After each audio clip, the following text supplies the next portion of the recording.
মৰমৰ ছাত্ৰ-ছাত্ৰীসকল তোমালোক সকলোকে এক্সামপেডিয়া অসম চেনেললৈ স্বাগতম জনাইছোঁ। ছাত্ৰ-ছাত্ৰীসকল আজি তোমালোকৰ লগত আলোচনা কৰিব ওলাইছোঁ এখন অসমীয়া ৰচনা যিখন সততে অসম হাইস্কুল শিক্ষান্ত পৰীক্ষা আৰু আসাম হায়াৰ ছেকেণ্ডাৰী এক্সামত আহি থকা দেখিবলৈ পোৱা যায়। তেনে এখন অসমীয়া ৰচনা তোমালোকৰ ওচৰত লৈ আহিছোঁ। আহা ৰচনাখন আৰম্ভ কৰোঁ। ৰচনাখনৰ নাম হৈছে তোমাৰ প্ৰিয় গ্ৰন্থ। আৰম্ভণি। মই এজনী মজলীয়া অৱস্থাৰ গাঁৱলীয়া পৰিয়ালৰ ছাত্ৰী। আজৰি পৰত মই ঘৰুৱা কাম বনতো অলপ লাগি ভাগি দিব লাগে।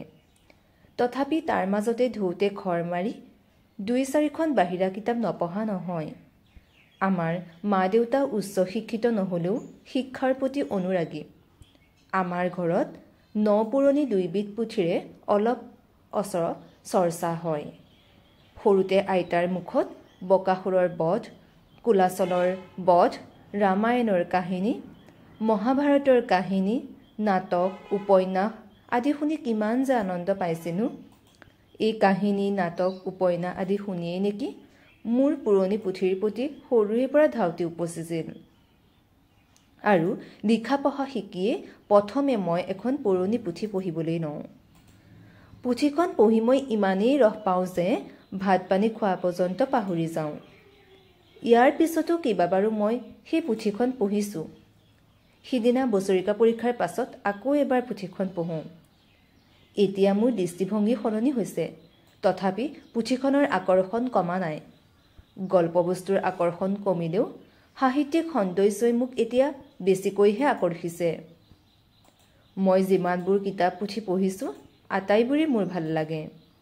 আজি যিহেতু এখন ভালপোৱা পুথি নিৰ্দিষ্ট কৰিবলগীয়া হোৱাত মোৰ মনলৈ সেই পুথিখনৰ কথাই বাৰে বাৰে আহিছে। সেইখনেই হ'ল ৰজনীকান্ত বৰদলৈদেৱে লিখা মিৰি-জীয়ৰী নামৰ এধানিমান পুথিখন। গ্ৰন্থকাৰৰ চমু সাহিত্যিক পৰিচয়। ঔপন্যাসিক সম্ৰাট ৰজনীকান্ত বৰদলৈদেৱে গল্প, প্ৰবন্ধ, উপন্যাস লিখে। 1876 চনত বৰদলৈ গুৱাহাটীত জন্মগ্ৰহণ কৰে। মিৰি-জীয়ৰীখন হৈছে প্ৰথম অসমীয়া সামাজিক উপন্যাস। মিৰি-জীয়ৰীত বুৰঞ্জীত আঁচোৰ নাই। ইয়াত মিৰিসকলৰ মৰমলগা কাহিনী এটি বৰদলৈদেৱে অংকিত কৰিছে। 1894 চনত বৰদলৈদেৱে লখিমপুৰৰ পৰা বৰপেটালৈ নাৱেৰে যাওঁতে নাৱৰ ভিতৰত দুদিনতে এই মিৰি-জীয়ৰী উপন্যাসখন লিখি উলিয়াইছিল। এই উপন্যাসখনৰ লগত বৰদলৈদেৱৰ ব্যক্তিগত স্মৃতি জড়িত হৈ আছে। সোৱণশিৰি প্ৰাকৃতিক দৃশ্য আৰু ৰাজ্যত প্ৰকৃতিৰ প্ৰভাৱত সৰল জীৱনৰ মাজত ল'ৰালিৰ কালৰ সৰল মিলাপ্ৰীতিয়ে জংকী আৰু পানৈ পুষ্ট প্ৰেমত পৰিণত হোৱা এখনি হুবহু চিত্ৰ বৰদলৈদেৱে দাঙি ধৰিছে। কিতাপখনৰ কাহিনীভাগ বা গ্ৰন্থৰ বিষয়বস্তু। জংকী আৰু পানৈ মিৰি-জীয়ৰী উপন্যাসখনৰ নায়ক নায়িকা। মিৰিচাঙত সিহঁতৰ জন্ম হয়। সিহঁতৰ মাজত গঢ়ি উঠা শৈশৱৰ মিলাপ্ৰীতিয়ে যৌৱনত প্ৰেমলৈ ৰূপান্তৰিত হ'ল। এদিন দুয়ো সোৱণশিৰি পাৰৰ প্ৰেমৰ দেৱতাক সাক্ষী কৰি দুয়ো জীৱনে মৰণে নেৰিবলৈ প্ৰতিজ্ঞা কৰিলে। জংকী আছিল কেও কিছু নোহোৱা দুখীয়া ল'ৰা। সেয়েহে পানৈ দেউতাকে তামেৰে পানৈক জংকীলৈ দিবলৈ অমান্তি হ'ল আৰু তাইক গামৰ পুতেক কুমুদলৈ বিয়া দিবলৈ ঠিক কৰিলে। মাক নিৰমাই এবেলি জীয়েকৰ পক্ষ ল'ব খুজিলেও বাপেকৰ ওপৰত মাত মাতিব নোৱাৰিলে। মিৰি সমাজৰ প্ৰথা অনুযায়ী কুমুদ জোৱাই খাটিবলৈ অহাটো ঠিক হ'ল। ইপিনে জংকী আৰু পানৈৰ মনৰ কথা পৰস্পৰে জানি দুয়োৱে দুয়োকে চিৰদিনলৈ আপোন কৰি লোৱাৰ সংকল্প কৰিলে। টকা পইচা যোগাৰ কৰিবলৈ জংকী ঘূনাসুঁতি গাঁৱৰ মাহীয়েকৰ ঘৰলৈ গৈ তাত থাকিবলৈ ল'লে। কুমুদে জোৱাই খাটিবলৈ আহিও পানৈ মন জয় কৰাত বিফল হ'ল। পানৈয়ে সুযোগ বুজি জংকীলৈ খবৰ পঠাই দুয়ো এদিন পলাই গৈ সোৱণশিৰি পাৰৰ হাবিত লুকাই থাকিলগৈ। ঘূনাসুঁতি গাঁৱৰ ডালিমী নামৰ আন এজনী গাভৰুৱেও জংকীক ভাল পাইছিল। পিছে জংকীৰ পৰা পানৈৰ বিষয়ে জনাত সহৃদয়তাৰে দুয়োটাকে সহায় কৰিবলৈ ল'লে। সোৱণশিৰি পাৰৰ হাবিত লুকাই থকা অৱস্থাত জংকী পানৈ ধৰা পৰিল। কাছাৰীত বিচাৰ হ'ল। মাক বাপেকে পানৈক লৈ আহিল। কিছুদিনৰ পাছত পানৈ আকৌ পলাল।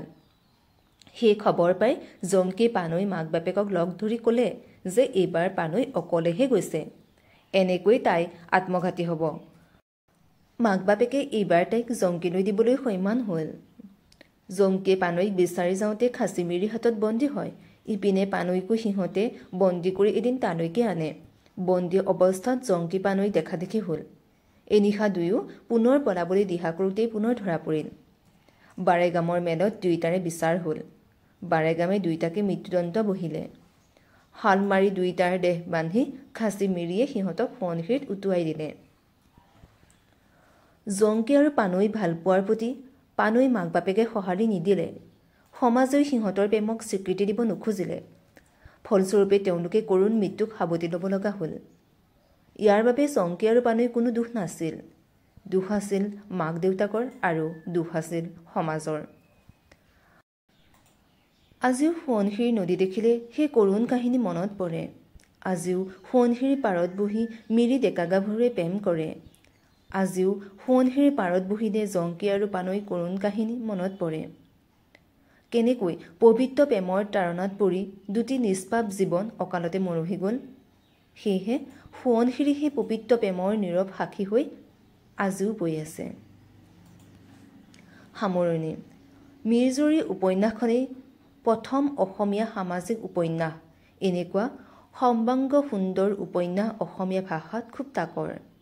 মিৰিজীয়ৰীৰ দৰে উপন্যাসে পৰৱৰ্তী সমাজৰ ৰীতি নীতি অন্ধবিশ্বাস আদিৰ পৰিৱৰ্তন ঘটাবলৈ সক্ষম হ'ব পাৰে।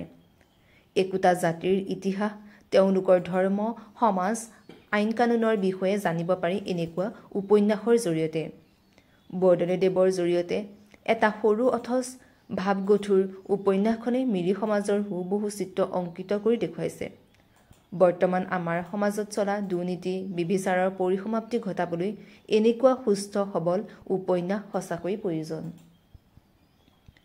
মৰমৰ ছাত্ৰ ছাত্ৰীসকল, তোমালোকৰ যদি ৰচনাখন পঢ়ি ভাল লাগিছে আৰু তোমালোকক উপকৃত কৰিছে বুলি তোমালোকে ভাবিছা, তেন্তে তোমালোকৰ লগৰ বন্ধু বান্ধৱীসকলক যিমান পাৰা সিমান শ্বেয়াৰ কৰিবা, যাতে তেওঁলোকো উপকৃত হয়। লগতে তোমালোকে মোৰ ভিডিঅ'টোক লাইক কৰিবা, কমেণ্ট কৰিবা। কিবা অসুবিধা থাকিলে তোমালোকৰ কমেণ্টৰ এনচাৰ মই সদায় দিম। আৰু তোমালোকে সকলোৱে মোৰ চেনেলটোক ছাবস্ক্ৰাইব কৰি দিবা। ধন্যবাদ।